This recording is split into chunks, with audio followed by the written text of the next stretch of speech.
Bonjour à tous, merci de votre participation à cet atelier de présentation de l'application IOP, la seule application en France coupée à la blockchain qui apporte la preuve de violence et prévient les agressions.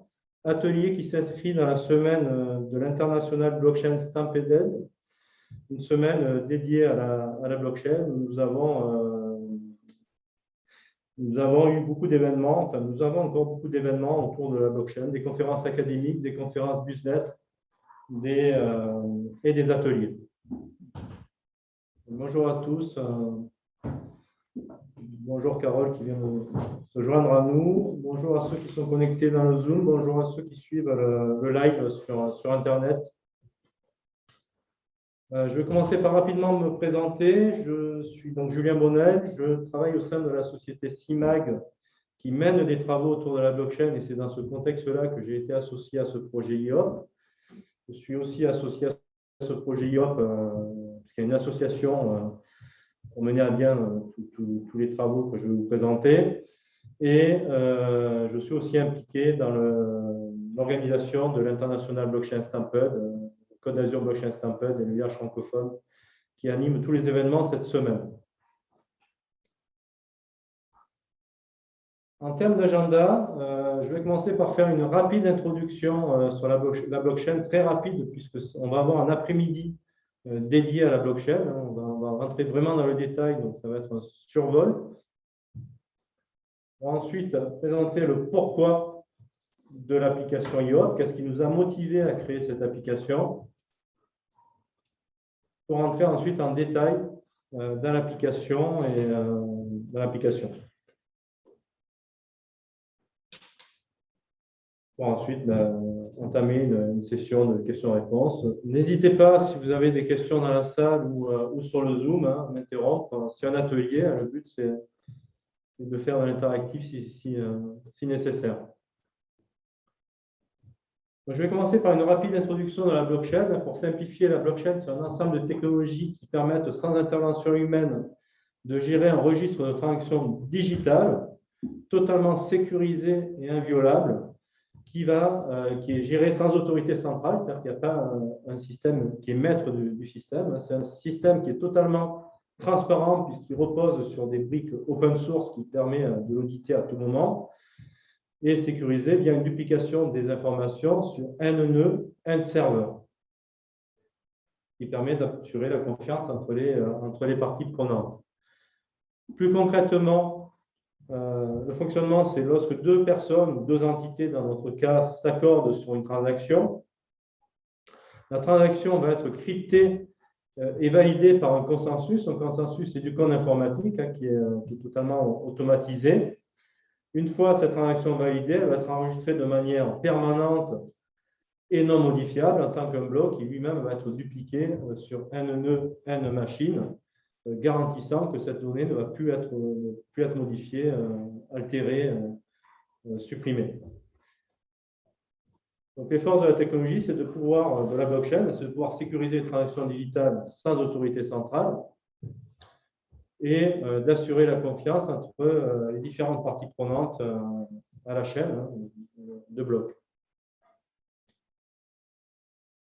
Les cas d'usage de la blockchain sont nombreux. C'est le Bitcoin, la crypto-monnaie Bitcoin qui était, on va dire, à l'origine des spécifications de ces technologies. Il y a beaucoup de cas d'usage autour de la gestion d'identité, de la sécurisation de données et de transactions, sur l'authentification et les autorisations. Les smart contracts, donc des contrats auto-exécutants automatiques, ouvrent beaucoup de perspectives, comme les NFT dont on parle beaucoup aujourd'hui sur le financement des euros numériques. Énormément d'applications sur la traçabilité, c'est très large.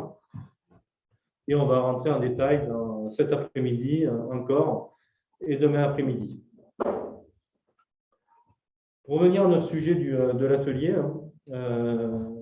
IOP, je vais commencer déjà par le pourquoi. Parce qu'en France, en 2019, 16 470 hommes, 125 840 femmes ont été victimes de violences conjugales. Parce qu'en 2019, en France, 27 hommes, 146 femmes ont été tués par leur conjoint. Lorsqu'on analyse les chiffres, on se rend compte aussi qu'en 2018, en France, il y a eu plus 19% de plaintes pour viol, et pourtant, il y a eu 40% de condamnations en moins. Lorsqu'on analyse les chiffres, on se rend compte que sur 1000 victimes de viol, on estime à 100 victimes qui portent plainte. Et on verra ensuite que peut-être qu'il y en a 900 qui ne portent pas plainte à cause de la difficulté à ce que les plaintes aboutissent. Donc, sur ces 100 victimes qui portent plainte, immédiatement, 73 plaintes sont classées sans suite par manque de preuves. 10 plaintes sont classées sans suite après enquête préliminaire par manque de preuves encore. 16 plaintes sont requalifiées pour délit mineur pour insuffisance de preuves. Et au final, une seule personne est condamnée pour viol. Et ces chiffres montrent vraiment que le souci, c'est la preuve, hein, c'est cette problématique de manque de preuves, faute de preuves, qui fait que 90% des plaintes pour agression sexuelle ou harcèlement au travail sont classées sans suite par manque de preuves. 70% des victimes de féminicide avaient porté plainte qui n'avaient pas été instruites par manque de preuves. Et 80% des plaintes de violence conjugale sont classées sans suite par manque de preuves. Et c'est vraiment ce sujet que souhaite adresser IOP. Hein, c'est vraiment la genèse de la création de l'application IOP qui est en fait une application mobile couplée à la blockchain qui va permettre de capturer des preuves, donc des preuves audio, des preuves vidéo, des preuves photos, de manière intelligente et sécurisée, c'est-à-dire que lorsque la preuve va être acquise, automatiquement, cette preuve va être téléchargée dans un coffre-fort sécurisé, transmise dans un cloud, de manière à ce que la preuve en elle-même ne soit plus accessible sur les smartphones. Voilà, donc la technologie blockchain va permettre de mettre en place un mécanisme sécurisant les preuves et pouvant démontrer qu'il n'y a pas eu modification, falsification de ces preuves.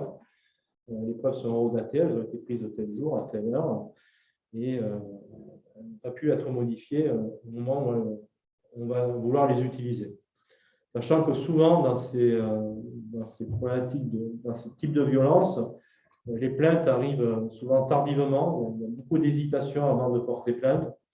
Et ce n'est pas souvent, ça prend quelques mois, voire quelques années, avant que ces preuves soient présentées à la justice.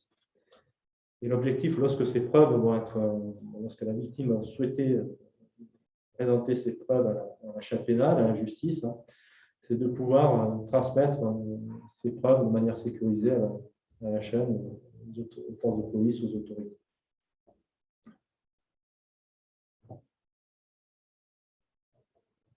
Voilà. L'objectif, c'est d'avoir aucune intermédiation humaine, aucun risque de falsification, et c'est de permettre aux victimes d'apporter la preuve de ce qui leur est arrivé.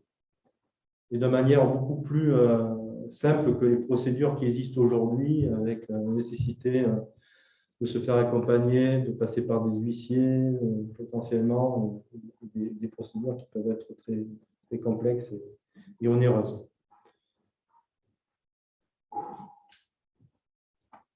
Donc aujourd'hui, c'est une application qui est soutenue par des mécènes qui ont permis sa création et le fait qu'elle soit rendue accessible à tous de manière gratuite.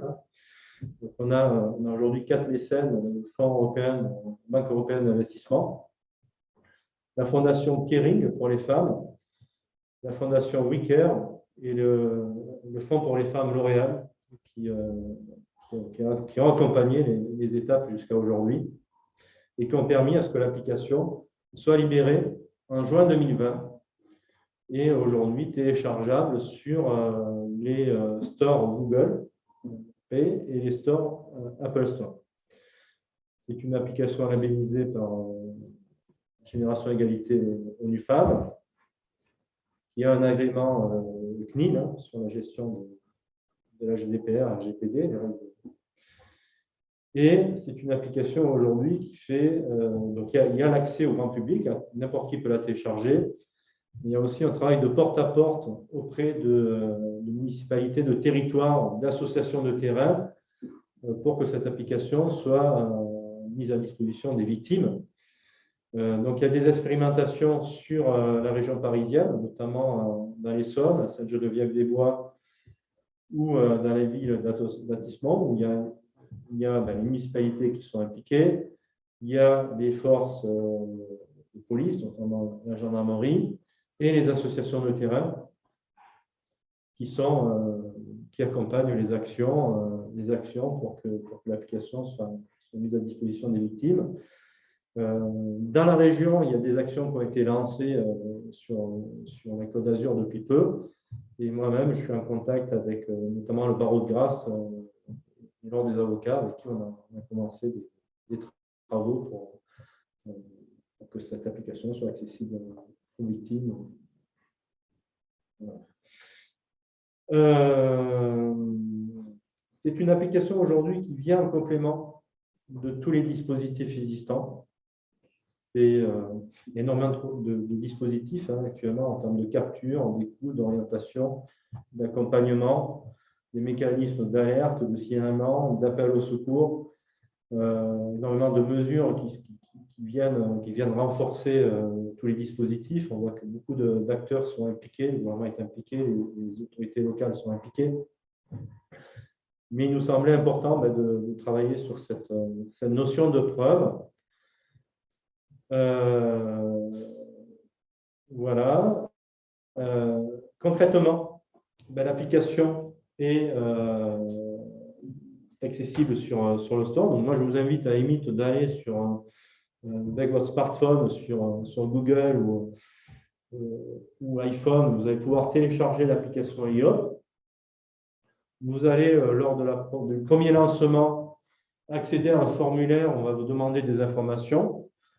Vous allez pouvoir mettre un minimum d'informations pour créer votre compte. Après, c'est à discrétion de l'utilisateur. Il y a un certain nombre de paramètres ensuite qui vont être possibles de fonctionner avec un système qui garde les preuves sur smartphone par défaut, sachant que sur les travaux qu'on a menés avec, par exemple, les avocats les avocats de Grasse, il était clairement établi que le paramétrage par défaut pour le plus grand nombre, c'était de sécuriser totalement et de faire en sorte que ces preuves ne puissent plus être accessibles sur smartphone, encore ce qui peut se passer au quotidien. Donc, il y a un certain nombre de paramétrages mais qui sont très rapides, qui permettent ensuite immédiatement de pouvoir utiliser l'application et de pouvoir capturer des preuves facilement. Voilà, c'est très simple en termes d'usage. Et ensuite, il y a un mécanisme de génération de clés avec un mécanisme de contrôle pour s'assurer que la personne qui souhaite accéder aux preuves soit habilitée. Par exemple, la gendarmerie nous a dit, nous, on ne souhaite pas accéder aux preuves sans qu'il y ait une commission régulatoire qui soit lancée, parce que c'est cette procédure-là qui peut nous permettre de lancer immédiatement un dépôt de plainte. Voilà l'état actuel de l'application, sachant que l'application évolue pour intégrer des dispositifs pour l'améliorer, notamment un bouton de déclenchement un bouton de déclenchement qui permettra de capturer des preuves sans toucher le smartphone, lié à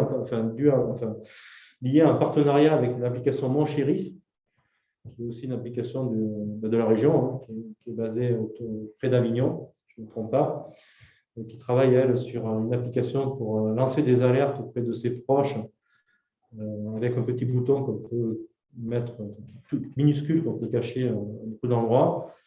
Et l'objectif, c'est de nous associer pour qu'on puisse déclencher les captures avec ce bouton, de la même manière que Mon Shérif puisse sécuriser les preuves au moment de l'appel d'urgence.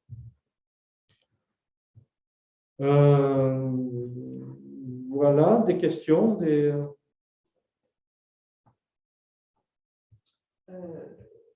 La personne peut donc la victime peut donc avoir accès assez facilement à ces preuves une fois qu'elles sont stockées. Une fois qu'elles sont stockées, on met en place un mécanisme d'autocontrôle pour l'accès aux preuves, donc avec échange de papiers d'identité pour éviter les pressions. Donc, il y a toute une procédure d'interaction avec notre application, enfin notre siège IOP. De la même manière, on a mis en place des procédures pour vérifier l'identité des avocats qui peuvent être en mesure de demander les preuves. Donc, on sécurise au maximum ces accès aux preuves, sachant qu'on sait que les victimes ont beaucoup de pression.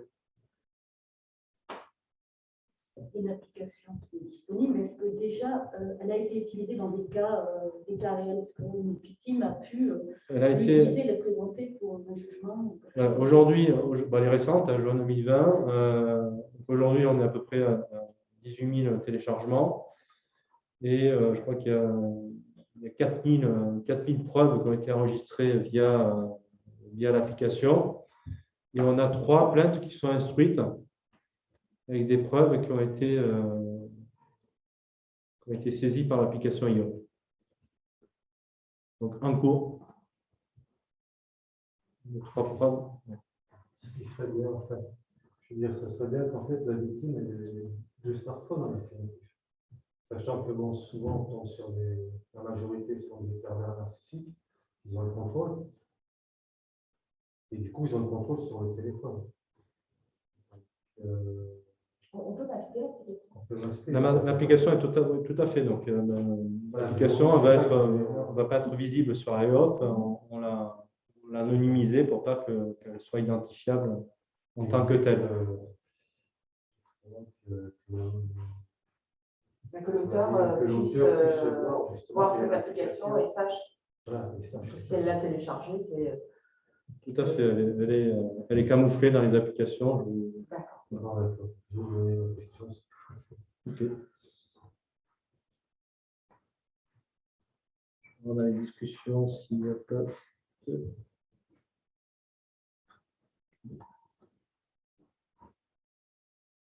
Côté Zoom, est-ce qu'il y a des personnes qui veulent poser des questions? Vous pouvez. Hein.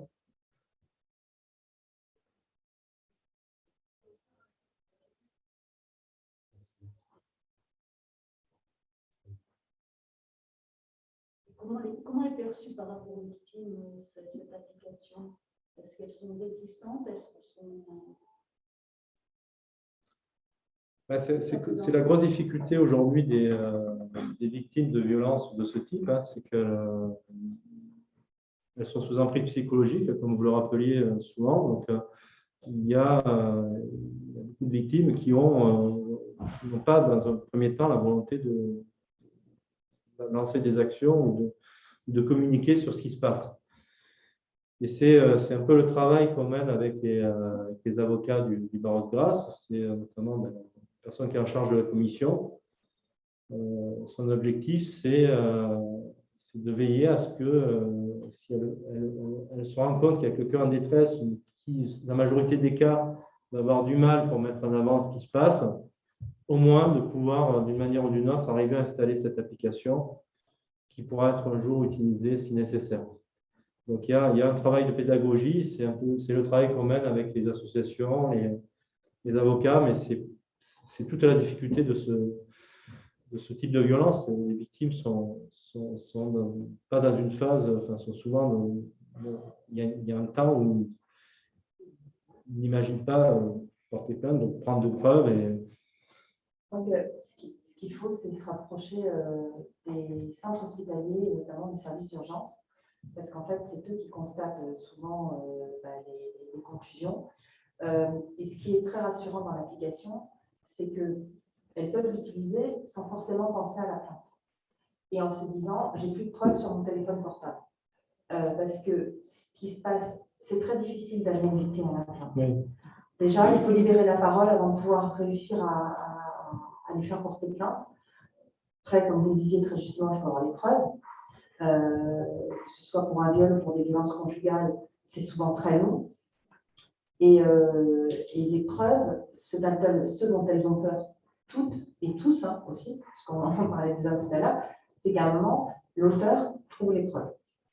Donc l'avantage de cette application, c'est que même si elles ne sont pas encore dans l'état d'esprit de porter plainte, elles vont pouvoir emmagasiner les preuves. Si elles s'en servent un jour, elles s'en servent, mais si elles s'en servent pas, et ça c'est un gros avantage, parce que nous, très souvent, vous ne connaissez pas l'application, on leur disait, essayez de faire des photos, essayez de faire des enregistrements, s'il y a des menaces par message vocaux ou par SMS, de bien les conserver, et bien entendu de ne pas les garder sur son téléphone, mais de les transférer ou à quelqu'un de confiance, ou sur un mail dont l'auteur n'a pas connaissance. Et tout ça, ça demande une réflexion permanente, c'est-à-dire dès qu'on prend une photo, la transférer, l'effacer, pour quelqu'un qui est sous emprise et surtout qui a peur, c'est toute une procédure qui est plus compliquée. Voilà, l'avantage, tout est automatique. Voilà, je pense qu'il faut vraiment travailler avec ça, et encore plus qu'avec les avocats, travailler avec des médecins, avec des gens qui sont susceptibles de recevoir la personne, de lui dire, voilà, vous avez cette application-là, utilisez-la, on ne sait jamais. C'est ce qu'on fait dans les territoires d'expérimentation, je citais aujourd'hui dans les Sommes. C'est ça, c'est de toucher un maximum d'acteurs. Et il faut la faire connaître. C'est sûr qu'aux urgences, déjà, il y a un quelqu'un qui... Donc, on a tout un pas de communication, justement, pour le mettre dans les hôpitaux, dans les urgences. Et on a tout un ensemble d'outils pour communiquer avec ces acteurs-là, pour qu'ils puissent moins payer à ce que la personne pense à la télécharger. Je rajouterai une chose, je compléterai avec ce qu'il vient de dire, c'est que quand ils vont voir l'avocat, c'est qu'ils sont déjà dans cette étape. Mais par contre, tu as les services sociaux, tu as les plannings familiaux qui, eux, peuvent ressentir un malaise quand le couple vient ou une pression et peuvent déjà, là, quand c'est à l'hôpital et c'est chez l'avocat, c'est déjà le step d'après, mais déjà de prévenir et d'informer avant même qu'il y a plein de services sociaux qui peuvent... C'est vraiment nos démarches. En cas de perte du téléphone, parce que moi, je ne vous cache pas que je ne suis pas très douée sur ces manipulations-là, en cas de perte du téléphone de la victime, comment fait-elle pour pouvoir de nouveau avoir toutes ses coordonnées et ses liens et éventuellement... Mais il va y avoir un mécanisme de vérification formelle. Au moment où elle va se connecter, on va lui demander au moins une adresse email qui va être un peu attachée à son compte. Et lorsqu'il y a perte de compte, on va devoir contacter IOP qui va rentrer dans un mécanisme d'échange, demander une copie des pièces, un peu comme récupérer les preuves, une copie des pièces d'identité, puis après un échange téléphonique pour s'assurer qu'on a bien affaire à la bonne personne.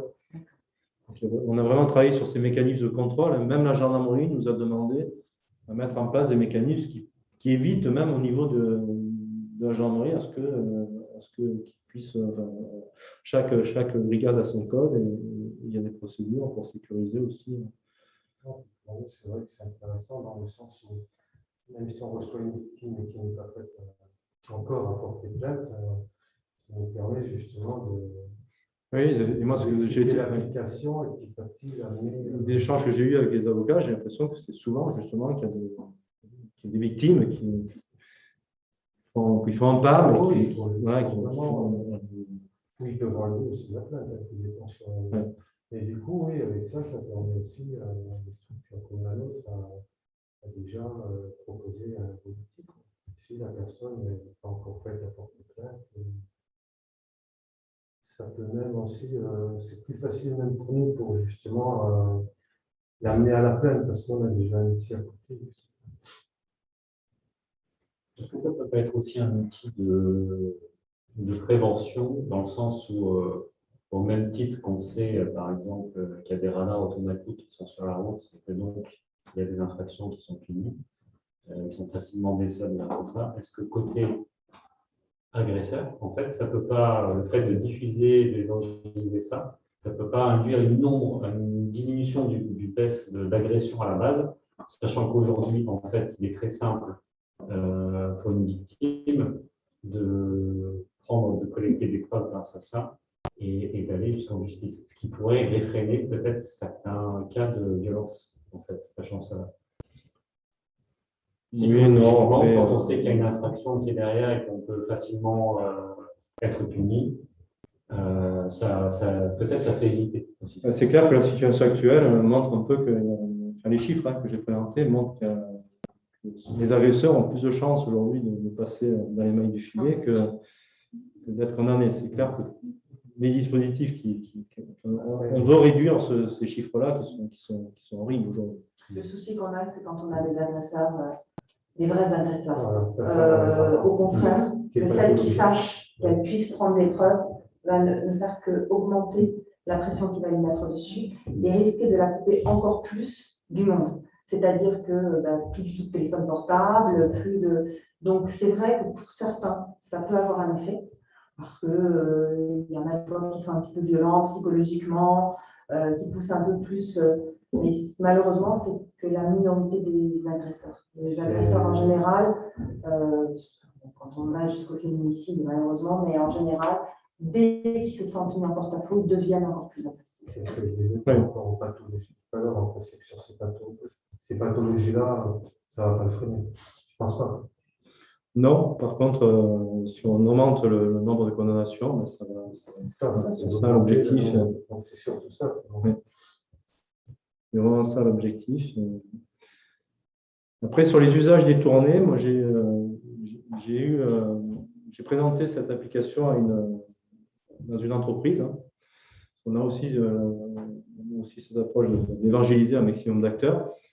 Et dans cette entreprise, qui était une grosse entreprise, le dirigeant de l'entreprise m'a fait part de ce qui avait pu se passer dans son entreprise. Il y avait eu une plainte en fait d'une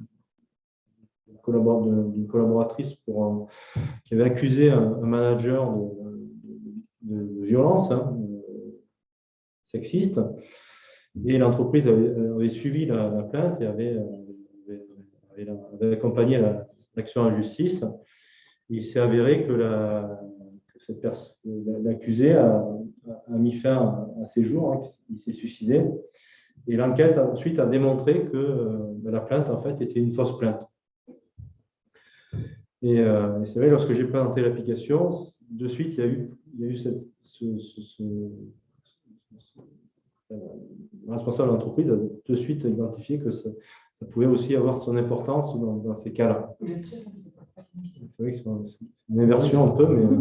Il y a de vraies preuves et puis la récurrence des faits fait que comme c'est protégé, que là, vous le disiez tout à l'heure, il va y avoir de modifications ou de... Tout est daté, tout est... Donc c'est vrai que c'est important. Après, malheureusement, on n'est jamais à l'abri d'une fausse victime. Tout à fait. Après, effectivement, je pense avec ce type d'application-là, je pense que la personne n'osera pas. Parce que c'est tellement figé, il n'a plus la main sur ces pseudo-preuves qu'elle Alors, on va renforcer les preuves. On n'évitera pas les manipulations, bien sûr. mais on ne pourra pas de toute façon tricher déjà, trafiquer les preuves en tant que telles. Après, il restera toujours l'analyse des preuves dans leur situation. Justement, j'ai été invité par le barreau de Grasse au mois de juin, un colloque autour des preuves, hein, présenté IOP, mais on a aussi travaillé sur tout ce qui est ADN. J'avais été surpris de voir des cas où on montrait que même l'ADN pouvait des fois n'être pas si fiable que ça. Donc, mais voilà, on va sécuriser les preuves. Après, on est assujetti comme toute preuve à de la manipulation, mais qui est mieux maîtrisée. Mais c'est un gros avantage pour les victimes. Ouais. C'est quoi donc vos moyens principaux de communication pour faire connaître l'application aux potentielles victimes? Ben, c'est le porte-à-porte sur les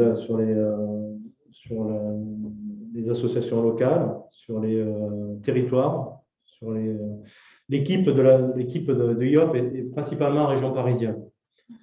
Moi, historiquement, je travaille sur l'application plus sur la partie technique, hein, sur la partie blockchain.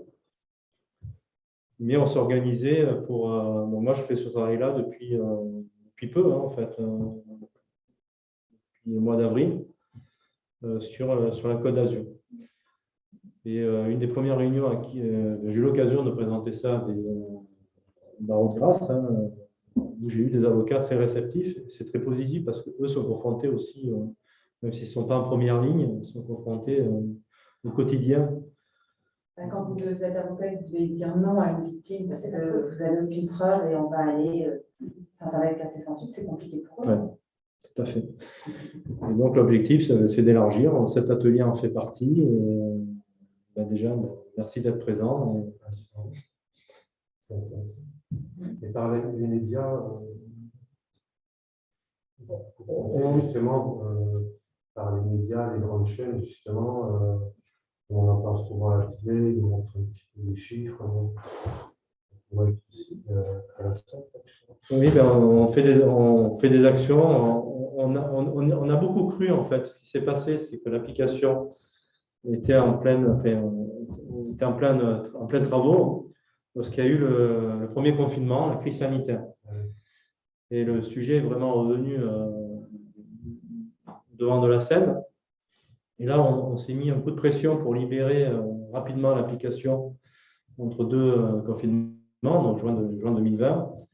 On espérait, justement, par rapport à tout l'aspect médiatique qu'il y avait autour de ces sujets, bénéficier d'un peu de visibilité. Et finalement, on n'en a pas eu. Et on a été surpris, mais on s'est rendu compte aussi on est tombé au moment où il y avait une défiance sur la partie application technique. On a vu que le lancement de tout ça anti-Covid a été un peu compliqué l'année dernière. Bon, c'est mon interprétation, mais je pense qu'il y a eu des freins, un peu par rapport à ça. Après, il y a eu un deuxième confinement. Là, on ressort du confinement. Moi, je vois au niveau local, une des premières présentations au Barreau de Grasse a permis de lancer des travaux. J'ai eu quelques petites couvertures locales en termes de médias. Le Barreau de Grasse, au mois de juillet, a fait un colloque autour d'épreuves, justement, où il y avait des médias. Il y a eu un relais. Donc, en venant de la base aussi, on peut arriver à élargir la communication. C'est un travail de longue haleine, mais... Est-ce qu'on pourrait même envisager un peu plus tard de la déployer vers les jeunes? Parce que vous parlez de harcèlement tout à l'heure. Ah ben, Mais on est confronté aujourd'hui à un harcèlement des plus jeunes qui est malheureusement catastrophique. Le harcèlement de rue aussi, c'est ce qu'on appelle. Ben, tout ce type de harcèlement, l'application elle est courte. C'est vrai que la jeunesse de l'application et la fondatrice de cette application, Sandy Becky, a vraiment été très orientée sur le violence sexiste à la base. C'est la priorité, mais dans les kits de communication, on a des kits de communication vers les adolescents, on a des kits vers des minorités LGBT. Voilà. Effectivement, on a beaucoup d'usages. Les formes de violence sont multiples. Hein. Oui, c'est ça, c'est bien.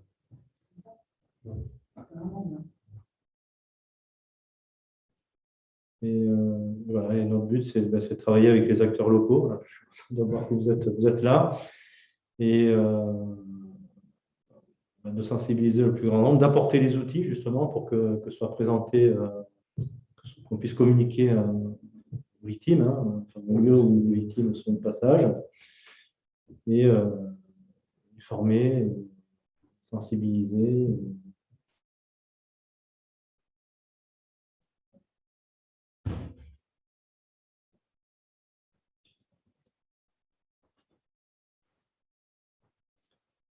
Des questions côté Zoom?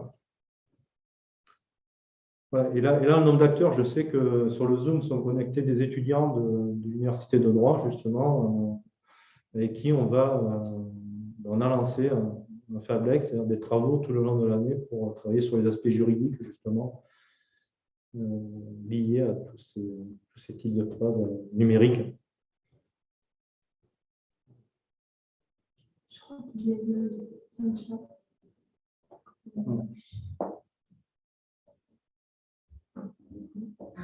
Voilà, donc pas de questions, c'est clair. Mais justement, la semaine prochaine, je serai avec ces étudiants pour rentrer un peu plus en détail dans les tuyaux. C'est déjà...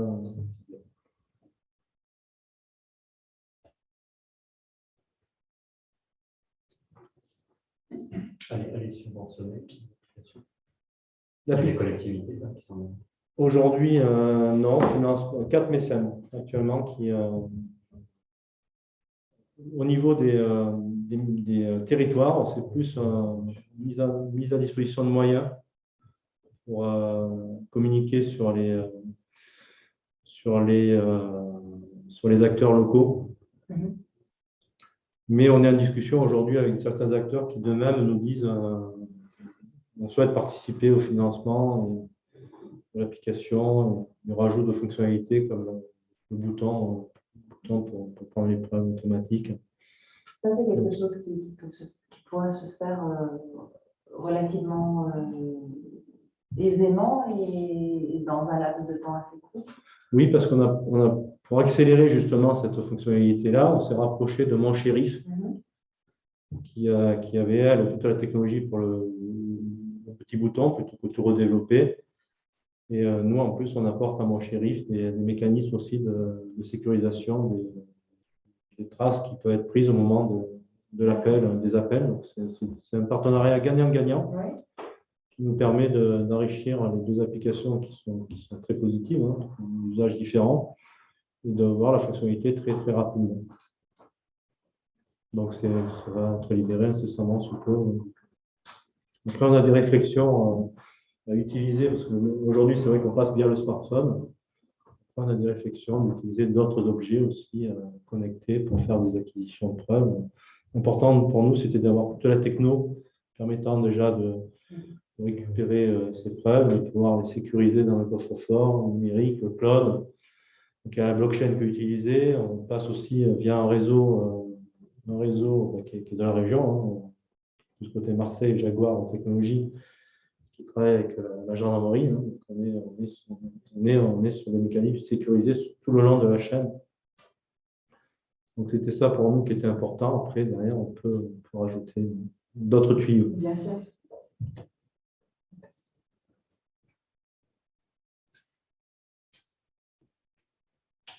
Et questions-réponses. Moi, ce que j'avais mis, donc association, de toute façon, un petit rappel, association créée en 2019, donc application mobile lancée en juin 2020. Voilà, donc un certain nombre l'application a été récompensée donc, par un certain nombre d'acteurs. Donc là, ces accompagnements-là. Et je n'ai pas mis les chiffres, mais quasiment 18 000 téléchargements, 4 000 preuves acquises, 3 instructions en cours avec des preuves collectées par IOP.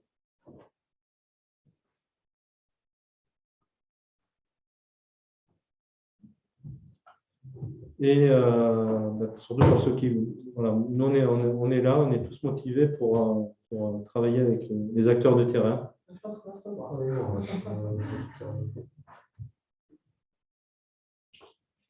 Je vais juste vérifier si on n'a pas parce qu'on avait un canal aussi.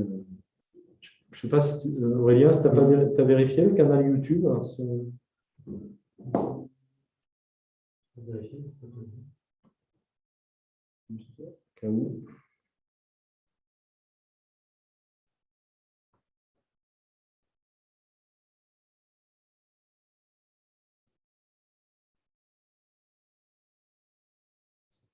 Thank you, Martha.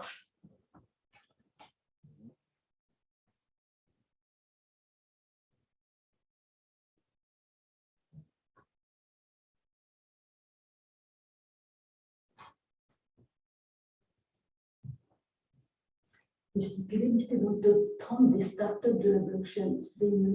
En fait, c'est une startup, parce que l'appli c'est IOP, mais comment s'appelle la startup? IOP aussi. IOP, c'est l'application IOP, l'association IOP. D'accord. Et elle est considérée comme une startup parce que là, elle va lister dans le top 30 des startups. Oui, à côté, il y a une partie startup sur la couche technologique. D'accord. Et je viens de voir une question, enfin un commentaire sur la chaîne YouTube qui disait merci pour la présentation. Les données enregistrées sur IOP peuvent être modifiées par la suite par la victime. Donc, je rappelle, l'utilisation de la technologie blockchain, on ne peut pas modifier, on ne peut pas supprimer, on ne peut pas altérer une preuve qui est enregistrée par l'application.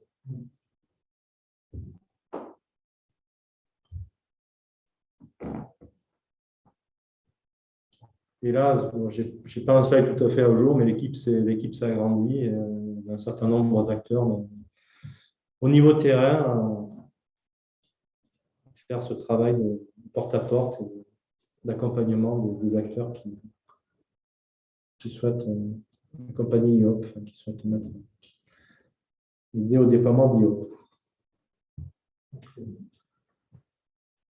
Je vous propose de mettre fin à cet atelier. Merci à tous pour y avoir participé.